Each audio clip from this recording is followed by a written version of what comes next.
You're listening to CAAT Tales, the podcast of SLC Faculty Local 417, your union connection. Each episode, we bring you real stories from our members, practical tips on your rights, and the kind of information that helps us all move forward. Welcome to the very first episode of CAAT Tales, the podcast. I'm your host, Julie White. Today, we've got an important episode lined up for you.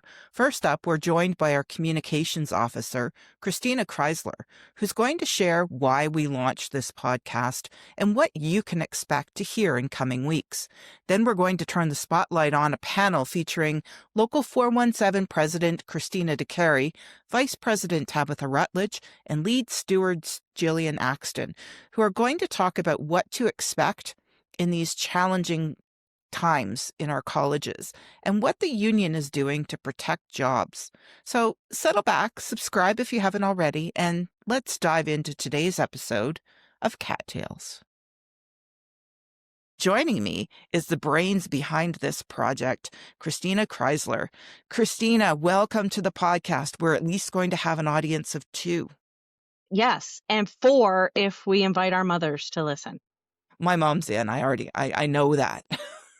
So let's talk a little bit about what this podcast is all about. Where did the idea come from? The idea came about during our last round of bargaining, actually. And it was when I was considering what were some of the barriers that prevented people from engaging with the information that we were trying to put out. What were some of the barriers preventing people from understanding what was happening? We would have a variety of people who didn't even know we were in bargaining until you get to that emergency point where you're talking strike, and then suddenly everybody's ears perk up. And through that, there's lots of discussions, of course, and I was thinking, why not a podcast? But unfortunately, that's a lot of work, and I didn't have the time at the time to get into going through the weeds, so to speak. And so I'm very grateful that you're able to take up the reins and lead this project so that we can be better engaged with our membership. Why is now the right time to start the podcast for our local? Well, I mean, let's just look at what's going on around us, right? We have potential layoffs in the future. We know that. We don't know what that's going to look like. But we do know that our landscape is going to be very different than the one we have known. And people need support through that. And this is a way to connect and share information that's pretty low cost to the participants. You don't have to worry about sitting and reading things after a day of reading emails and marking and doing things online. I recognize that not everybody wants to receive information that way, but you might have a 15-minute drive to the college before class that allows them to listen to this, or when they go for a walk or on the treadmill, whatever.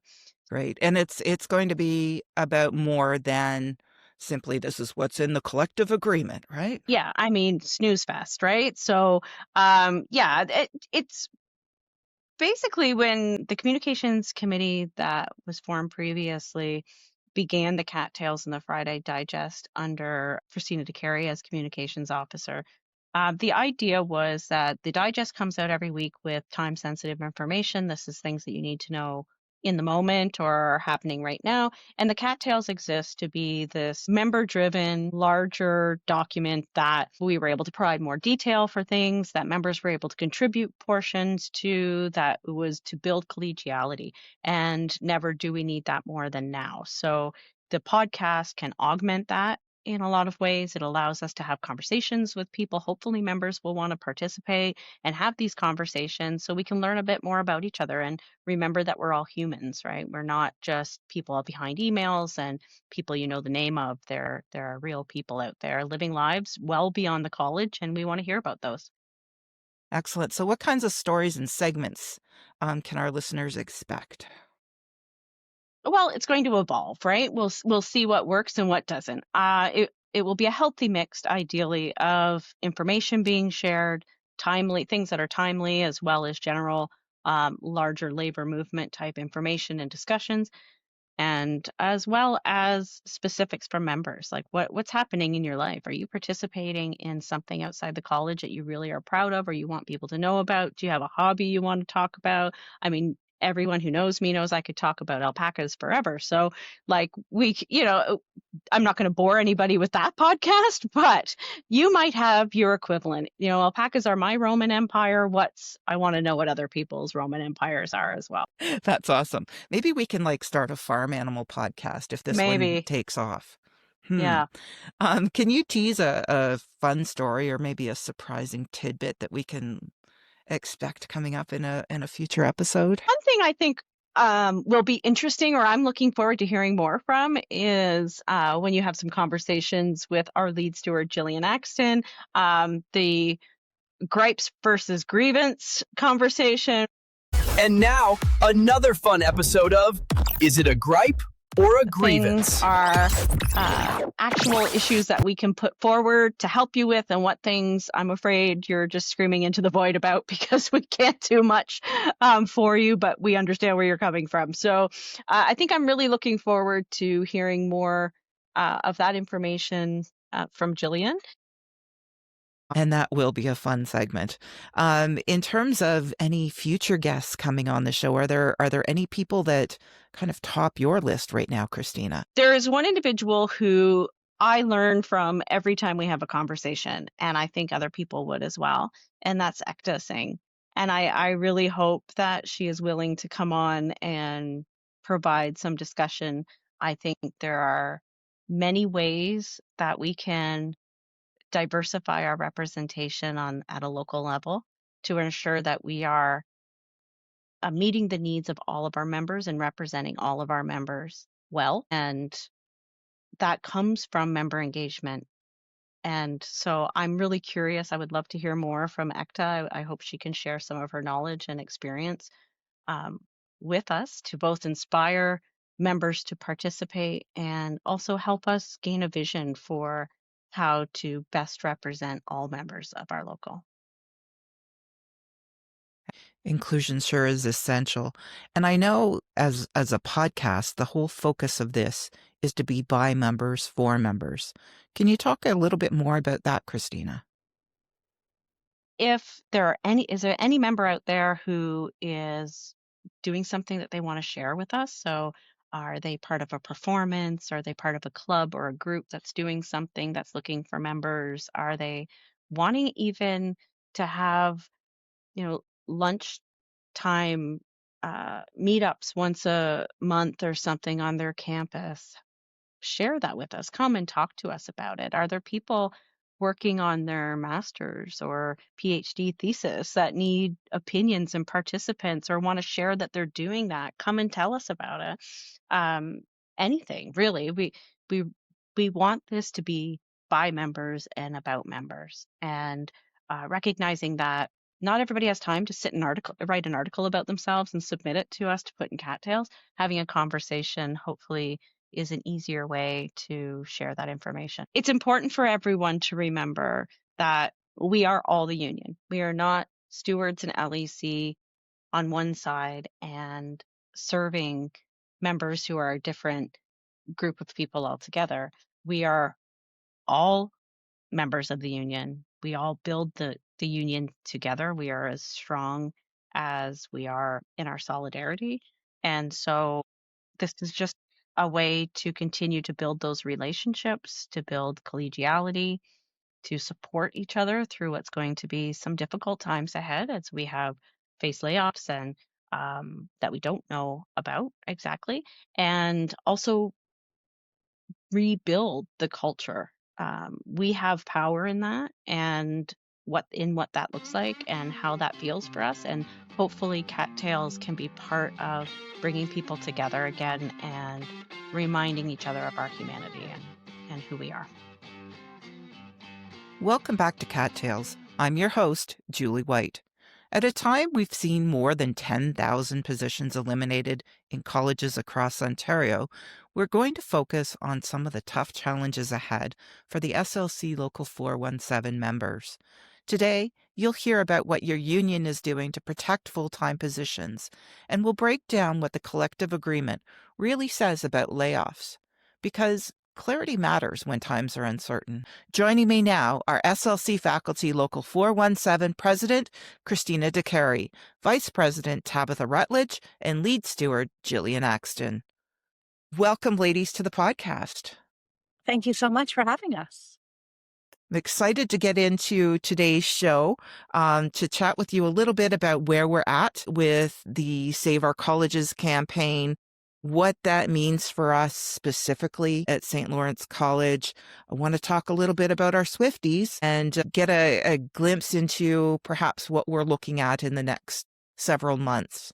So can we maybe begin with you, Christina, if you could walk us through a bit about what's happening in the college system for anybody that's perhaps been living under a rock? So what is happening at the college system is that over the past year, everything has been turned upside down. So while the college was being propped up financially by the enormous influx of international students, primarily from India, the federal government took all of that away from us and imposed caps on international students to such an extent that our funding does not actually allow us to continue the way we are. So the domestic students in Ontario are funded at such a poor level that if we had only domestic students, we could literally not make ends meet. And so over the past year, we have lost 40% or so of our programs of study. Those programs have been suspended and now they're on teach out. And then 40% of our support staff approximately and 40% of our management approximately. So that's all been happening over the past several months. And who is left standing are the faculty. And, logic would dictate, 40% is what we've been losing of programs and people. Logic would dictate that we should be losing 40% of our full-time faculty. That is happening very, very slowly. And it's also happening for a lot of faculty in a very invisible way. So you remember that there's full-time faculty, but most of the people teaching for us are contract faculty. And so their loss is largely silent, largely invisible. So we might be very proud of the fact that as far as full-time jobs are concerned, we've lost extremely few so far, but most contract faculty have lost most, if not all, of their work with the college. So I think it's really important that we remember all of the contract people who no longer have contracts, and they will not, I don't want to say enjoy the privilege of layoff, because there's no privilege and there's nothing to enjoy, but there are provisions and there are protections to try to ease the transition from full-time employment with the college to other employment. And people who are on contracts don't have any of those protections or provisions. So rather than getting 3 months to retrain or being able to look at other areas to teach in the college, they simply don't get a contract. And usually they don't even get an email saying, "I'm sorry, but there's no contract for you." So right now we are teaching out. We've lost most, if not all, of our contract colleagues, and the full-timers are left. We're looking around at each other, and we're looking at what programs remain, what courses remain, and things are going to start changing pretty quickly. Probably at the end of the winter semester is where we're going to see the significant changes to our employment status, which is a coded way of saying layoffs. Okay. Gillian, do you have anything to add to that? So there's a distinction in how the province, all of the colleges around the province are managing the reduction in programs, and how a few of us, SLC particularly, is managing it. There's an obscure letter of agreement in our collective agreement that states that in order to assure full-time work and continuous work, we as full-timers can use part-time work to cobble together full-time jobs. Now, it's a letter of understanding. It's not a rule within the collective agreement. And for reasons, good luck, good management, not sure how we lucked into it, but our managers have taken that letter of agreement as gospel. And so we are pulling together full-time loads from part-time contracts, partial load as well, which is different than we've seen across the province. Other colleges are simply going into departments where there has been a program suspension and saying everybody's gone by the end of the program, regardless if you can move or change. We've been avoiding that, and we've been digging into everybody's background. We now know, Tabatha and I now know our faculty better than ever before. And we've had a lot of support from faculty members giving us their CVs and information. So we can actually pull together part-time work, any work, and assure that we don't even have to start the bumping process yet. Okay. And Tabatha, can you walk us through a little bit about what the process is for going through the resumes and some of the work that you and Gillian have been doing?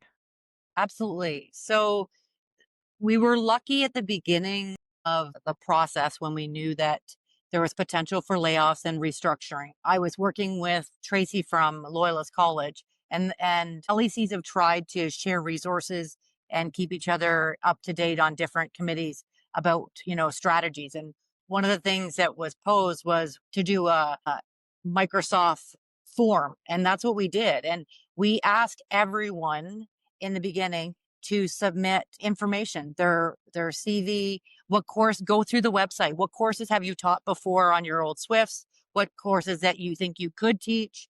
The more information we could collect, the more we could see how rounded an individual is and how their qualifications could allow them to teach in other programs. And we've been very lucky that the expanse of knowledge and skill and qualifications that St. Lawrence has in their faculty has been just amazing and able to allow individuals to work in other areas that they weren't currently working in, but were very qualified to work in. So we collected that information, and then Gillian and myself worked on proposal Swifts. So looked at all the courses in the college and what could that individual be qualified and have enough experience and competently teach. We didn't just pick courses that we didn't feel that they could teach. They had to have some experience or qualifications to be able to teach that course. But in the end, when the College Employment Stability Committee, which is a committee that has union representation, management representation, come together to validate whether or not there is enough workload for that full-time person, that's the discussion that's had. The union is not stating that's a course load that the manager has to assign. They can, but we are validating that there is a job there, that person could still have a full workload and retain the position. The process is a little cumbersome, where we look through what courses are still available to teach and try to fill in the gaps with our faculty members who are now losing courses because there's less to teach within their departments. And we try to cobble together either workloads within their own department or actually shop them around to other departments. We have some absolutely incredible faculty. We have faculty with hidden talents that I would have never, ever in my wildest fantasies seen, and that has been our saving grace. We have just I open up CVs and I'm like, really? What are you doing teaching here? And so we've just been able to move people where there's vacancies or more enrollment or more stability, and just move them completely out of programs that are weak and or closing down. And so it has really helped us with maintaining workloads. Excellent. And Christina, this work has been huge. Can you talk a little bit about how fortunate Local 417 is to have kind of the dedicated efforts and the amount of work that this has taken? We are fortunate because it could have gone in a completely different direction. We saw colleges, or we have seen colleges in Ontario, that rather than trying to find work for faculty who are at risk of losing their jobs. So rather than doing that, the moment their programs were announced as suspended, they immediately laid off all full-time faculty associated with those programs, even though those programs still needed to be taught out. Had our college followed that pattern, what would have happened is that we would have lost probably 40% of our full-time faculty, and there would have been nobody for those faculty members to bump. So if we talk about, one program in the college being suspended or on one campus being suspended, and you're looking for maybe, 2 or 3 positions within the college, then there can be some movement and some massage. But if you were to lay off 80, 85 people in one fell swoop, there would have been nobody on the seniority list below them to bump. So it would have been devastating for a lot of people. And we also have to think about what's happening to our communities. So as we shed jobs, our communities need to absorb us into our communities. And if we can limit it, but also slow it down, that will help people as they transition. So we've seen colleges just laid off everybody all at once the minute a program is suspended. And we're also starting to see colleges follow our approach, and that is to first find work for faculty who are impacted. We've seen that quite recently. This is happening not only because Gillian brought this strategy forward to management, but because the management side of the College Employment Stability Committee genuinely is working to save full-time jobs. And, it's not my job as the union president to talk about how wonderful management is. That's not my job. But when management is doing things right and doing things in a way that is constructive and supportive, I think it deserves to be shouted out. And I have watched members of management on the CESC really work genuinely hard to genuinely save full-time jobs. And as hard as we all work to make it happen, we couldn't do it if we didn't have the cooperation of the other side.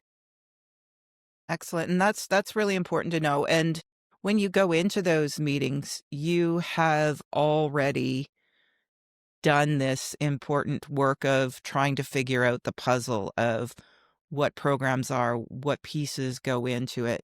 How does that happen? Saturday mornings, Sunday mornings, Saturday night, Friday night. Most of these, that's why we consider it a little bit of a club, because poor Gillian and I see each other more on the weekends than we do through the week, because it takes a lot of time and juggling. It takes 4 screens and paper in front of you to be able to come up with this template of possibility. And the amount of hours that it took was pretty astronomical.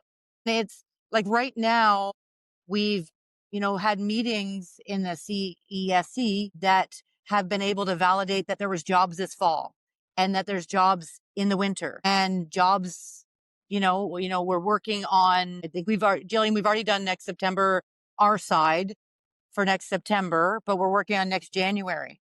So it's way in advance so that things can be brought forward to management, and that there's time to look at it and to validate it and things like that. We are so grateful for our members who respond to our phone calls on Saturday mornings. We have coordinators, Tabatha's constantly on the phone asking questions, because we're not the experts in your fields or in your programs. We don't know if course 1, 2, 3 could be taught by someone with this expertise or that expertise. And so coordinators have been incredibly generous with their time.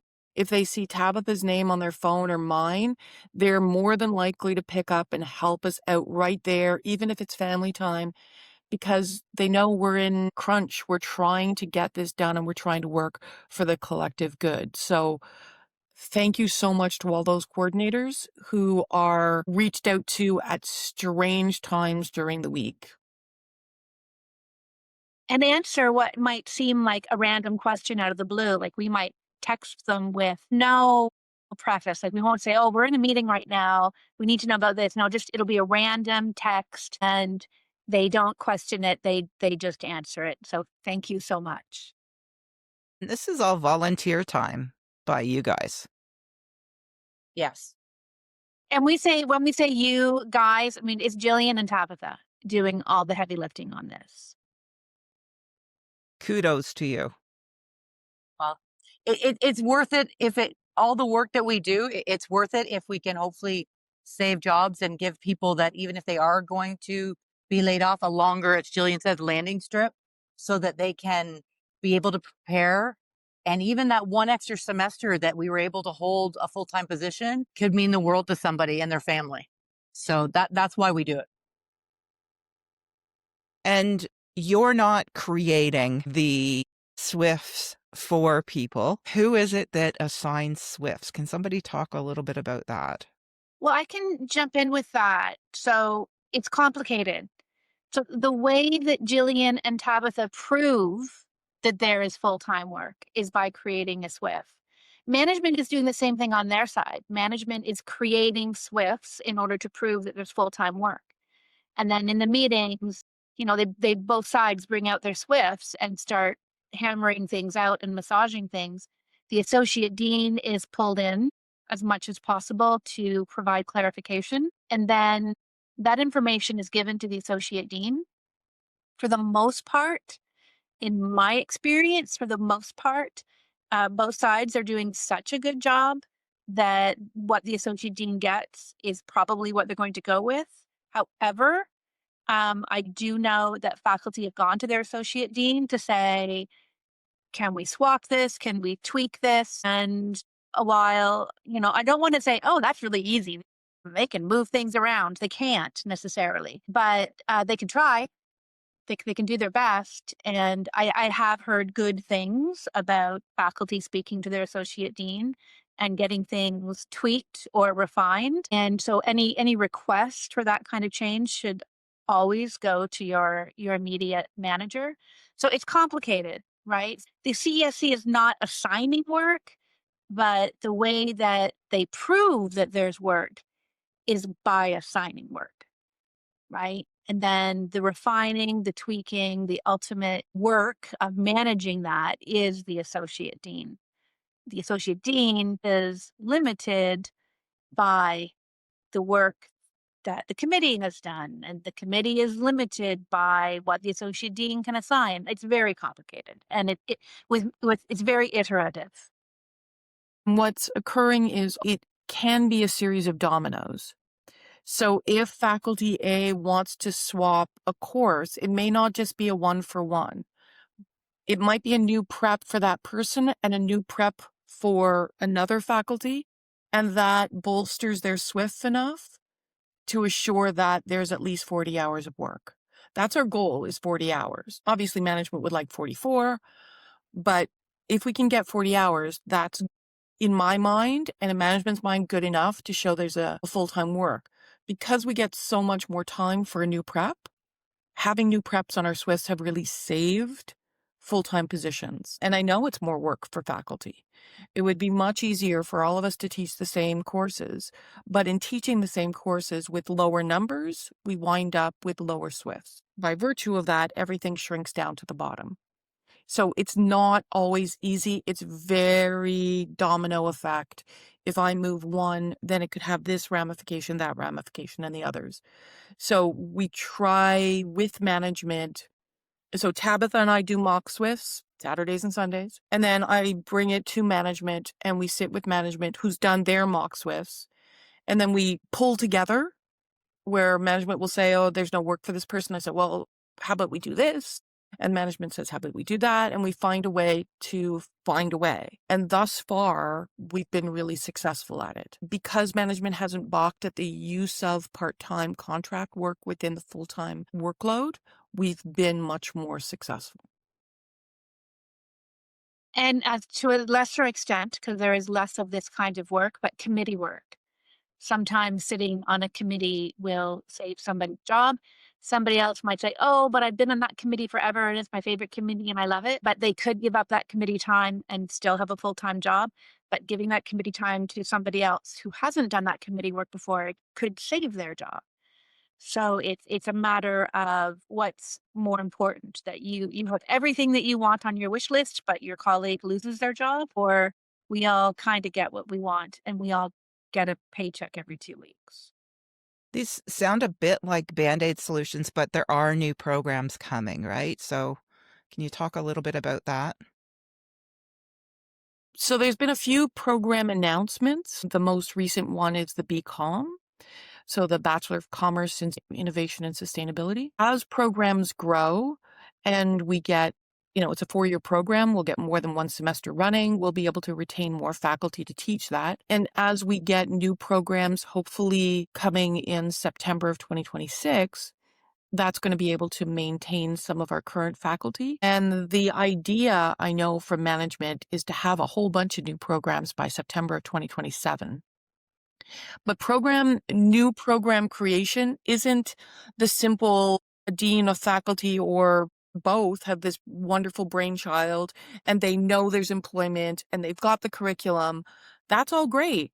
Then the ministry has to get involved. And that's where sort of the difficulty in knowing how quickly things are going to move, because it's not within our control. We as faculty and management can do everything right, and then it can sit on someone's desk at the ministry and gather dust, and we don't know when that program is actually going to be able to have an intake. We know that things are going to be tough this spring. Yes. Yes. What's that going to look like for St. Lawrence? So the process is pretty clear within the collective agreement, and I can tell you what the collective agreement says. And then maybe Christina can talk about the person. I'll depersonalize it for a second. What it says is that we're going to get a group of faculty meeting with management saying that their position is deemed redundant and they are now going to be on the layoff. In the collective agreement, it states that we have a 90-day retraining period.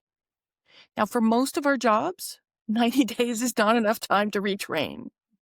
But for some who are close to getting a diploma or able to do a credential, it might be enough time. That period of 90 days, I am suggesting should not be a time where we teach. It is a 90-day where we focus on retraining. There may be some disagreements with management. We still have to hash out those details, but that'll be the stance that Local 417 takes, is during that 90 days, it is a non-teaching period, and we work on retraining for either a job outside of the college or a job within the college. After that, so for us, we'll have those meetings in about March, and the retraining period will start at the beginning of May, once the semester is over. And so the 90 days retraining will be May, June, July. And then because we are due our vacation, that vacation period will be August and September. And so for a group of faculty, they will be on vacation until the end of September, and then they will be officially unsalaried or laid off. They then have choices to remain on what's called the recall list, where they can be recalled for work within 2 years, or they can elect to be severed, which is taking the severance package as indicated in the collective agreement. And since the Kaplan Award, that severance package has increased to a significant amount. So the severance package is based on how many years you have. And if any member wants to look at it, it's in the Kaplan Agreement. You can look at what you're actually going to be given. That severance package would then be given to you as a lump sum payment. And then after that period of time, and depending on what the severance package is, the member could then be eligible for unemployment insurance. So that's sort of the process. So if you think about it from a pocketbook perspective, members will have a salary even if they're being laid off until the end of September. So for us, here we are, nearly December. We're giving people a large amount of time to at least get their financial stuff in a row, with that understanding that some, not a significant amount, I don't think, will be receiving that layoff notice. And it'll be in programs that are closed. and have been taught it. We're not going to look at layoffs mostly in other areas, but those would be the two areas, and they're going to be the people with the lowest seniority. Yeah. So the next logical question is, am I going to be laid off, right? So people should be thinking, how will you know? So we won't know until we actually do the work. So until we're actually looking at all the paperwork that both sides have worked out and really working through all of that work, we don't know for sure. So, but we can all put our thinking caps on and we can all look at the seniority list, look at the programs in which we teach, look at what has been suspended. Is there anything else at risk of being suspended? How many students are enrolled in your program of study? Just because we've announced that all these programs have been suspended, it doesn't necessarily mean that we're done, because other colleges are still announcing further suspensions. So while we have been quiet on further suspensions, we should never assume that that's not possible. So you need to look at the seniority list, look at your program. Has it been suspended? If it has not been suspended, what does enrollment look like? Who else on that seniority list teaches what you teach or could teach what you teach, even if they're in another program? So you might be in a program that is not at risk at all, according to all the information you have, but there might be somebody who's teaching in a program that is at risk, if not suspended. They have more seniority than you do, and they could bump you. So you need to be aware of that. I would say, regardless of what is happening at the college, we should always be aware of this, right? We should always have a backup plan for our careers, regardless of the economic environment in which we are living and working. So we should always have a backup plan, and you should always know where you are on that seniority list and where everybody else is in relationship to you on that seniority list. And you can probably figure out whether or not you're at risk and how high that risk is. So I can't tell you for sure, but you could probably figure it out. And you should always have a backup plan in life. Okay. And there are some funds that are available that are laid out in the collective agreement as well. Yes, so that is, I'm going to get the acronym wrong, I think, Gillian, JSERF, and that stands for? Joint Employment Stability Fund. And that is a fund to help pay for tuition or other certification or training expenses that a laid off faculty member is facing. And how much is there available? That is something that the committee is still working through. And in the process for that, we're still working through it. But there are some funds available. The fund that's immediately available will be the $20 per course fund, which is within the collective agreement now. And so we have some faculty members who are already concerned about the potential for layoffs, but know there's growth in a different area. And so they're looking at taking college program courses at $20 a course in order to bolster and or get credentials to remain employed. Yeah, and we're already seeing that in Yeah. like updated resumes and updated courses taken. I'm like, wow, like working hard and looking forward and looking ahead and making their career a little bit more future-proof. And just to build on that, because people are doing that, and we know that folks are upgrading, is there another round of sending in your resumes that we can expect? Yeah, we just literally sent that out on Friday, November the 21st. And I have received several. So people are sending things to me, Christina.Decarie at slcfaculty.ca. But if you send it to me at my regular college email, that's fine.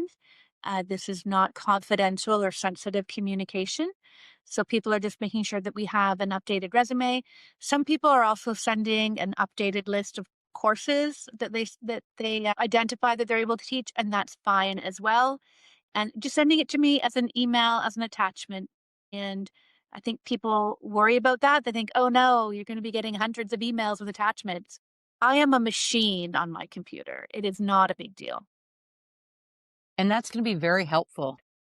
I was just going to say, like, as Gillian and Christina had said, the updated resumes and courses that they can teach and we didn't get everyone, We were really lucky. We got quite a few people, but if everyone can complete their CV and their courses that they could teach, this is a huge help for us to be able to advocate on your behalf because of the domino effect that Gillian mentioned. A lot of people don't realize of the juggling that's going on behind scenes to prevent any type of bumping to happen out in the open. So we have the best opportunity to represent you and to advocate on your behalf if we have everyone, because this person might be able to teach this course, but that person couldn't. So we can suggest that they get that course so that we can hopefully retain that job. And you're focused on full-time faculty members. Yes. Correct. That is, I do sometimes get the question, why are you focusing on full-time positions? And there's a few reasons for that. Number one is because the collective agreement explicitly states a preference for full-time positions. And that is something that we fight for as a union, right? That if we can convert part-time and partial load positions into a full-time position, the benefit to the person with that position is, benefits, pension, getting a paycheck every 2 weeks, 52 weeks a year, or, for the entire year rather than just for the 14 weeks of the semester. There's all kinds of benefits to having the stability of a full-time position. And there is no, like somebody did say to me, like, why aren't you trying to protect partial load positions? And I had to clarify that, there's no such thing as a partial load position. There's a contract. And once that contract is over, that's it. It is not a position that can be protected. It is not an ongoing job.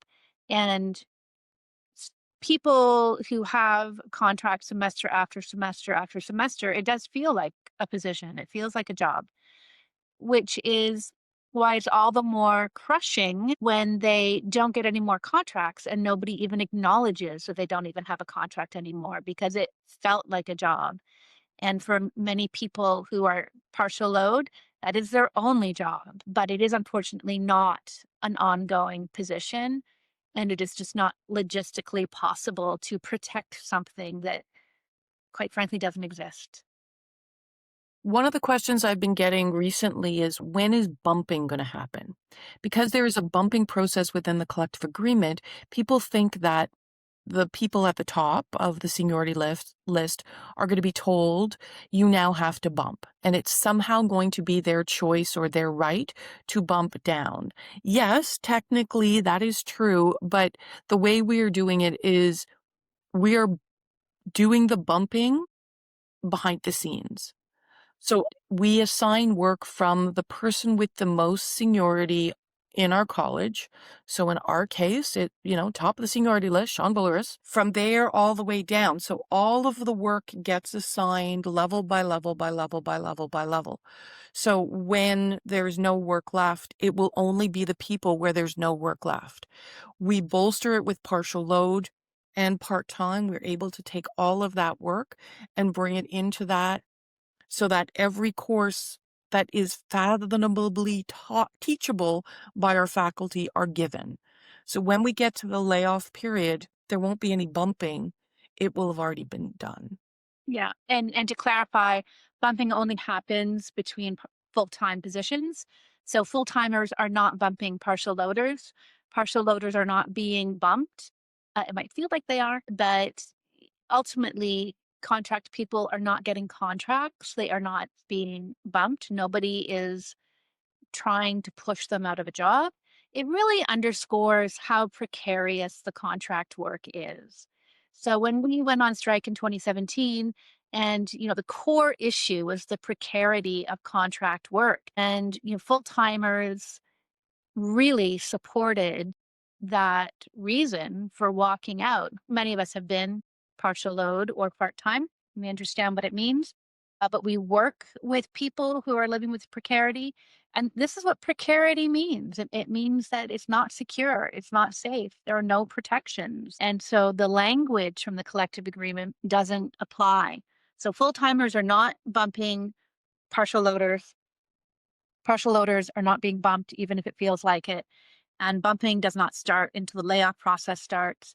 And it will, I would think, in probably all cases, be invisible to the people who are involved. Another bit of language that we tend to hear is this is my program, this is my course. No, it's not. No, it's not. No, it's the college's program. It's the college's course. And we are assigned work. We don't choose our work. We are assigned our work. And while we may speak to our associate dean before work is assigned, and we may talk about our druthers, we don't always get what we want. We can let our managers know what would be ideal for us, or if we want to try something new. It doesn't mean that we're going to get it. In my career, I oftentimes have not got what I wanted. I know how this works. I don't always get what I want. And we're not going to get the courses we want all the time, and they're not our courses. And that's how the cookie crumbles. My mother taught at the college from 1978 to 1998. She was a legal secretary by training. And one day she came home from school and she said, well, as of next September, I am a medical secretary. And she spent her summer learning everything, all the software she needed to know, all the medical terminology. There was no time for training because she was teaching 10 months a year. And she spent her summer vacation learning how to be a medical secretary. And that's what happens to us sometimes. I want to build off of what Christina was saying about, like we don't have control of our assignment because it's assigned. But what we do have control of is our collective. So when we go through the bargaining process, and Christina spoke to the gains that we were able to get during the 2017 strike to try to get the partial load registry, which understandably not perfect, but what it was the first step in showing seniority and first right of refusal. And then we've tried to improve on that language in this last round of bargaining. But what we did achieve through the Kaplan Award was more time for our evaluation factors on our standard workload form, as well as for the routine, the extra hour that we get for our daily tasks that we do, our routine tasks. Gillian and I, the Swifts, without the new calculations, the improvements that we negotiated through bargaining. And when people look at it, sometimes I'm worried they see that's really small amounts from this number to that number. That's a decimal different, like very small. But when we added them into the mix, we figure 6 full-time jobs because of the old Swift factors and that extra hour for, answering emails and things like that and going to meetings, as well as the evaluation. We think a minimum of 6 jobs were able to be retained. So that only happened because our collective stood strong with a strong union vote that we would stand by what we put forward. The way the bargaining process works is that each local puts forward things that they think we'd like to improve on. That's called demand setting. And then it goes then to the division, and then we vote on it. What are the most priority? And then that's what the bargaining team takes forward. And it was loud and clear that workload was one of the things that we wanted to look at, precarity, things like that. So I just want people to know what they did was amazing to step forward. They voted, they showed up, they followed the social media, they followed the newsletter, they did what we asked by getting participation out and voting. So I just want to say thank you because it did reap rewards, and any one of us could have been one of those 6 people that got to keep our jobs. Hear, hear. We're almost at the end of our time, ladies. Is there anything that we haven't covered that you think might be important to add right now?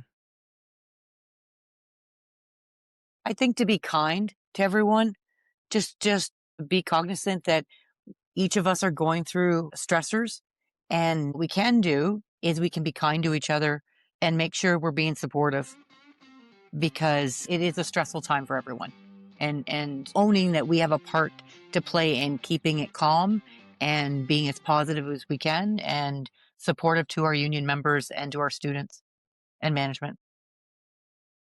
And layoffs are not going to be determined by if you've taken a sick day or if your manager likes you or if you do 16 million different extra things or if you're the coordinator or if you're an LEC member. It's going to be determined by what courses are left to teach with your expertise. What it's going to be determined. So do you have the most seniority in those courses that are still left to teach? Yeah. And Tabatha mentioned students. As we think about how we want to comport ourselves in the college. We are models for our students. So our professionalism and our behavior, we are modeling that for our students. Thank you for tuning in to CAAT Tales, the podcast. Next week, we're going to lighten things up a bit with, spoiler alert, the awesome true story of Santa, written and illustrated by our colleague, Paulina Buchan. We'll learn more about what makes Christina Decarie tick and what's involved with being a union president, and much, much more. Subscribe today and don't miss a minute of the discussion.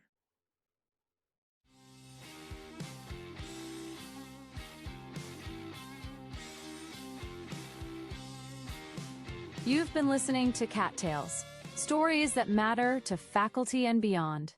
Don't miss an episode. Subscribe wherever you get your podcasts. Visit slcfaculty.ca and stay connected with us on social media. The views and opinions expressed in this podcast are those of the speakers and guests and do not necessarily reflect the official policies, positions, or statements of OPTU, SEPBO, St. Lawrence College, or any affiliated organizations. This podcast is provided for informational and educational purposes only. While every effort is made to ensure accuracy, SLC Faculty Local 417 makes no representations or warranties of any kind, express or implied, about the completeness, reliability, or suitability of the information shared. Any reliance placed on such information is strictly at the listener's own risk. Background music Sunburst by Dario Benedetti has been licensed. Any sound effects used are royalty-free. We respect copyright law and encourage listeners do the same.